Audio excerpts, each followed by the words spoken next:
Irani missiles and drones ने target किया Netanyahu का रेजिडेंस।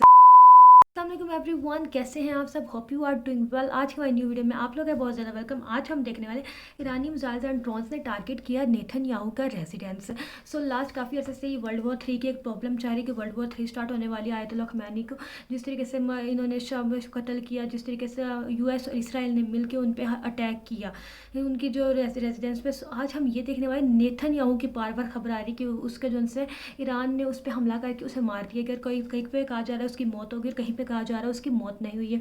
सो कोई कंफर्म कुछ नहीं अभी तक पता चला कि क्या हुआ है क्या नहीं हुआ। वो आज की वीडियो में हम जानेंगे रियलिटी क्या है, क्या बात सच क्या है, जो झूठ क्या है, क्या सच में नेतन्याहू की मौत हो चुकी है क्या नहीं हो चुकी, वो जानने वाले हैं आज की वीडियो में। का टाइम वेस्ट क्यों करते हैं वीडियो को स्टार्ट। आप लोग कर चैनल को सब्सक्राइब से करते हैं वीडियो स्टार्ट।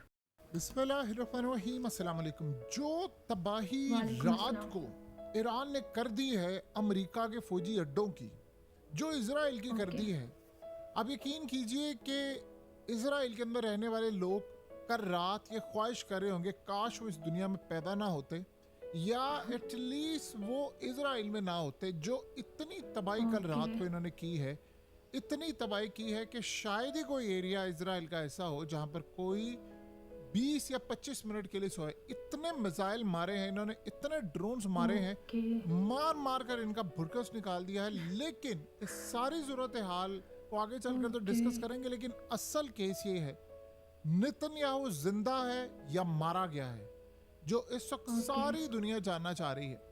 आपको पता है कि इस वक्त ईरान ने कहा है कि अगर तुम नेतन्याहू जिंदा है तो हम इसको हिट करेंगे, हर सूरत इसको मारेंगे, इसको हिट करेंगे। असल मसला क्या हुआ है कि कैसे ये पूरी कहानी खुली है। देखिए, ये जरा आप मनाजिर देखिए जो आपकी स्क्रीन पर आ रहे हैं। ये इजराइल का डिफेंस मिनिस्टर है, और ये बात आप जेहन में डिफेंस रखिएगा, ये मिनिस्टर। वो है जो चाहता है कि पूरे खित्ते में कब्जा। ये मीटिंग के अंदर नेतन्याहू मौजूद नहीं था। सवाल ही पैदा नहीं होता कि इस मीटिंग में जहां पर इनके टॉप के जर्नैल मौजूद हो, नेतन्याहू हर उस मीटिंग में मौजूद होता है जो ये मीटिंग होती ओके है जिसमें डिफेंस मिनिस्ट्री है, जंग का माहौल है। लेकिन हैरान कर देने वाली सूरत हाल है, नेतन्याहू इससे गायब है। और ये बात ओके सबसे ज्यादा खटक रही है कि नेतन्याहू मौजूद कहां पर है। देखिए, मिसाल के तौर पर ये जो खिताब था नेतन्याहू का, अब यह है, इस पर बहुत सारी एआई भी वीडियोस बनी, 6 उंगलियां, ये वो सारी गलत हैं, वो नहीं है। लेकिन ये वीडियो हो या ये बैठा हुआ है एक मिनिस्टर के साथ, इस मिनिस्टर के बेटे के बारे में खबर आई कि उसको मारा गया है। इजराइल ने अभी तक उस खबर को नहीं बताया। इस वीडियो पर कोई ओके भरोसा करने को तैयार नहीं है कि ये कब की है, नई है, पुरानी है, इसके किसी डबल के थ्रू करे। आपको याद होगा ना, जो बाइडेन की वीडियोस में कितना कुछ कहा जाता था कि कभी कोई फलानी शक्ल वाला, कभी कोई है, कभी कोई। लेकिन यहाँ जो सबसे बड़ी सूरत हाल ये है कि नेतन्याहू के बारे में ऑफिशियली पता ही नहीं है अभी तक किसी को कि वो जिंदा है या मारा गया है। उसके भाई के बारे में ओके तो स्कॉट रिटर ऑलरेडी बता चुका है कि उसको खैबर शिकन मिसाइलों से मार दी, इसका घर भी उड़ा दिया। अब ओके देखिए, इनके लिए बंदा डालना, इस जैसा बंदा लेकर आना, वो कौन सी कोई बड़ी बात है।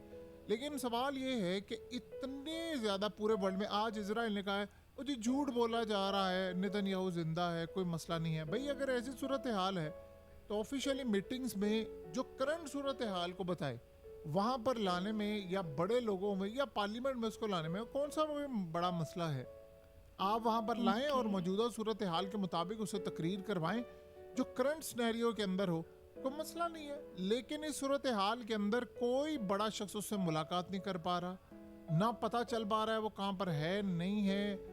इस सूरत हाल में जो सबसे अहम डेवलपमेंट है कि जब आप सोचें डिफेंस मिनिस्ट्री का मामला हो, जंग आपके सर पर खड़ी हुई है, आप गायब हो जाते हैं उसमें से।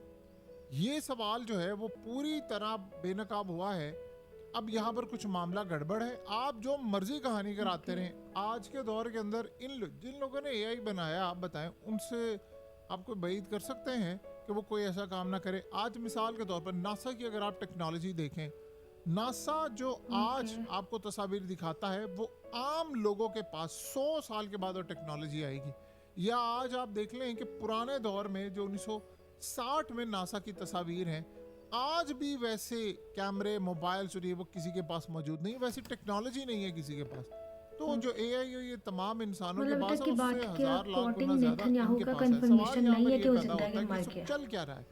देखिए, आप अगर इस डिफेंस मिनिस्टर की बॉडी लैंग्वेज को देखेंगे तो आपको ये बात पता चल जाएगी कि क्लियर कर देगी कि कुछ ना कुछ गड़बड़ है और ये सारे इस वक्त अपसेट बैठे हुए हैं।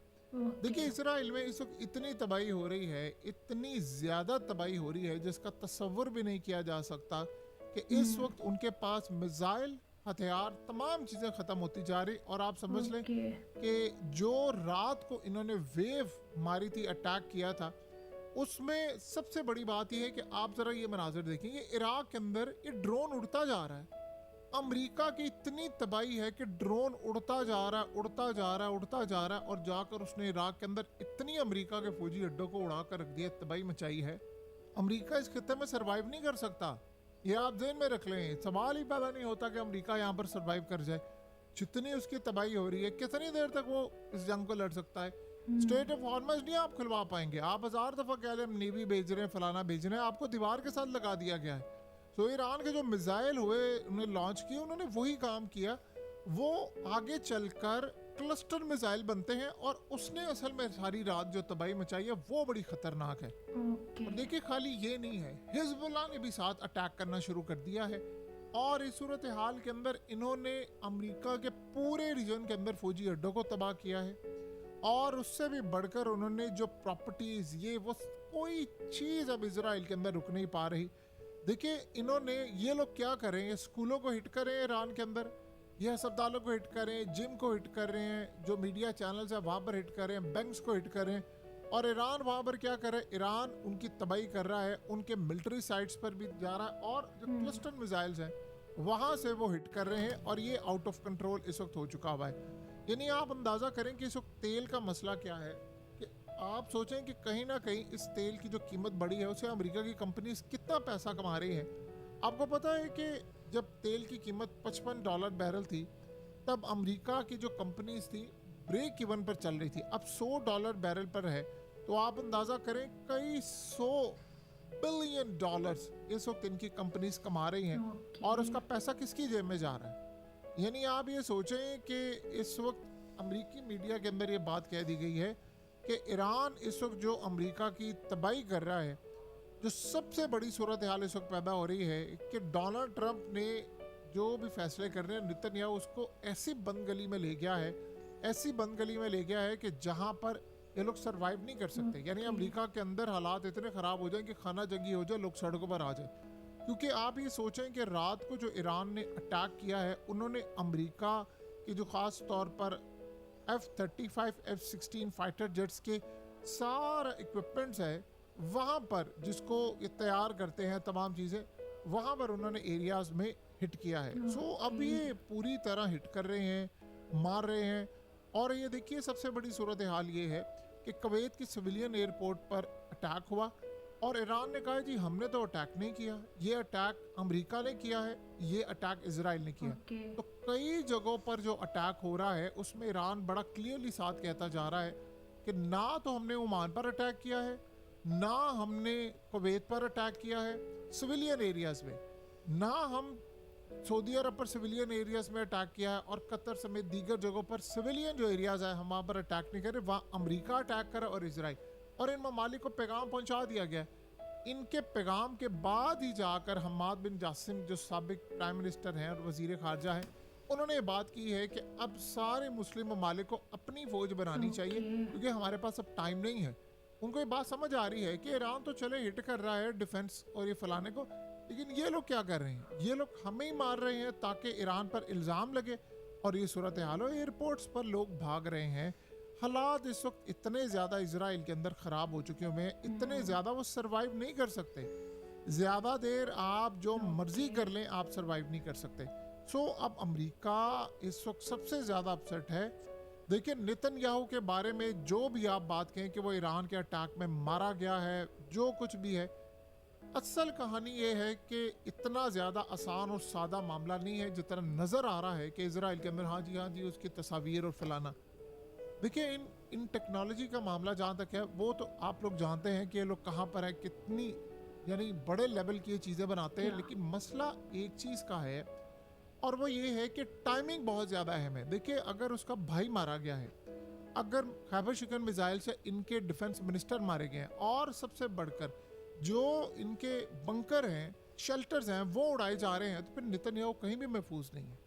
ये अभी तक डोनाल्ड ट्रंप ने कहा है जी वो फलाना, तो पहले उसने कहा थोड़ा बर्दाश्त करना पड़ेगा, तेल की कीमतें ऊपर जा रही हैं, ये ठीक हो जाएंगी। फिर उसके बाद उसने कहा नहीं, नेतन्याहू और ये बड़ा ज़बरदस्त मेरा दोस्त है, इसको माफ़ी मिलनी चाहिए, ऐसा होना चाहिए, वैसा होना चाहिए। इसराइल के अंदर इस्टेब्लिशमेंट और लोग भी तंग हैं नेतन्याहू से, तो कोई बड़ी बात नहीं है कि ऐसी सूरत हाल पैदा हो जाए। आप बताएं, एक दफ़ा भी तरदीद की है इसराइल ने इस बात की कि नेतन्याहू का भाई नहीं मारा गया? उसका घर उड़ा दिया पूरे का पूरा, उसकी जगहों को उड़ा दिया ईरान ने। एक दफ़ा भी इन्होंने क्या इंटरनेशनल मीडिया को जाने की इजाज़त नहीं है कि जो इजराइल में तबाही हो रही है उसका सिर्फ ये रेजिडेंशियल एरिया में भेजते हैं। और वहाँ पर ईरान कहता है कि हम बहुत सारे रेजिडेंशियल एरियाज में उन लोगों को हिट करते हैं जो शिनबैत के लोग हैं, जो इस तरह के लोग हैं, उनको मिट करते हैं। सो ये नज़रियात, अब देखिए सबसे ज़्यादा मसला है कि आप ईरान के अंदर आम लोगों को मार रहे हैं, वहाँ अस्पतालों में इमरजेंसी आप अस्पतालों को मारे तो अगले आपको छोड़ेंगे। तो ये अब सूरत हाल है कि इजराइल का मुस्तकबिल तारीख है। आप जो मर्जी कहीं ये जंग नहीं जीत सकते। और ये बड़ी हैरान कर देने वाली बात है कि इतनी छोटी ताकत ईरान, उसने अकेले ही अमेरिका और इसराइल को लटा दिया। लेकिन इन द एंड अभी तक हमें इस वीडियो में भी इतना अंदाज़ा नहीं हुआ कि नेतन्याहू जिंदा है या मर गया है। एक तरफ से बंदा बोल रहा है कि ना इनकी जो कंडीशन और जिस तरीके से रिएक्ट कर रहे हैं तो शायद नेतन्याहू मर गया हो, मतलब जिस तरीके से सीरियस है, इनको टेंशन है। दूसरी तरफ से वो बहुत बात कर रहा है एआई का टाइम है, तो इस अभी तक किसी को कोई भी कंफर्मेशन न्यूज़ नहीं पता चली है कि नेतन्याहू जिंदा है या मर चुके हैं। बहुत सारी जगहों पे बहुत सारी न्यूज़ में आ रहा है कि Netanyahu is no more, Netanyahu मर गया, नेतन्याहू के साथ ये हो गया। लेकिन कहीं काफ़ी जगहों पे ये भी है कि पता नहीं वो जिंदा है या मर गया। तो ये अभी तक बात कंफर्म नहीं हुई है, लेकिन एक ही दुआ था से कि अल्लाह ताला सबके लिए आसानियाँ करे, मुश्किलात हल करे, लड़ाई झगड़े ख़त्म कर दो। और ये थी हमारी आज की, जिसमें हमने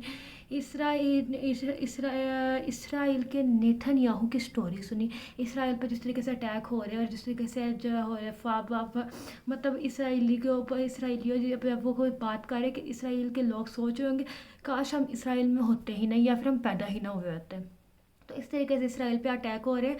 तो जिस ईरान का तो एक लीडर चला गया। अब देखते आगे क्या होता है, आगे की न्यूज़ क्या होती है। ये थी हमारी आज की वीडियो। हम देखेंगे नेक्स्ट वीडियो में आगे आहिस्ता आहिस्ता आगे होता है क्या और क्या फाइनल अपडेट है। अगर किसी को भी इस चीज़ के बारे में कोई अंदाज़ा है नेतन्याहू जिंदा या मर गया तो कमेंट बॉक्स में बताएं।